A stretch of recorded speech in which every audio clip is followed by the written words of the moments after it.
I'm going to go over the steps to replace a single pole switch.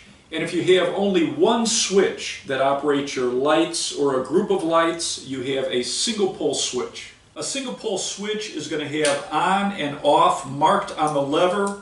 You're going to have 2 screw terminals plus a green grounding screw. Always turn off the electric to any circuit you're working on. A shock under the right conditions can be deadly, and then double check it with an electrical tester. And be aware that you could have 2 circuits coming into an electrical box. In this box, for example, I have this triple switch on one breaker, and when I turn that off, this is still live. So even though I tested these wires and they're off, we could have a live wire here. So make sure you're checking all the wires inside a box before you start working on a project. A single pole switch is very easy to install. You can connect either screw terminal to either hot wire because a single pole switch is just a break in the hot.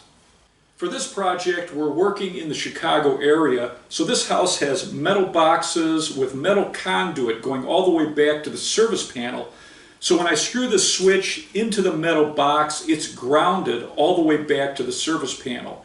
In most parts of the country, you'll be wiring with non-metallic cable. You're going to have a bare ground wire in the box, and you're going to connect that bare ground wire to the green grounding screw. Connect the loop on the wire clockwise around the screw terminal, and when you tighten this down, it'll tighten it around the screw. If you connect it and it's counterclockwise, depending on the switch, it could push it apart. When you screw your single pole switch into the box, make sure on is up and off is down. Once you've screwed the switch back into the box, you can turn your electric back on and test it.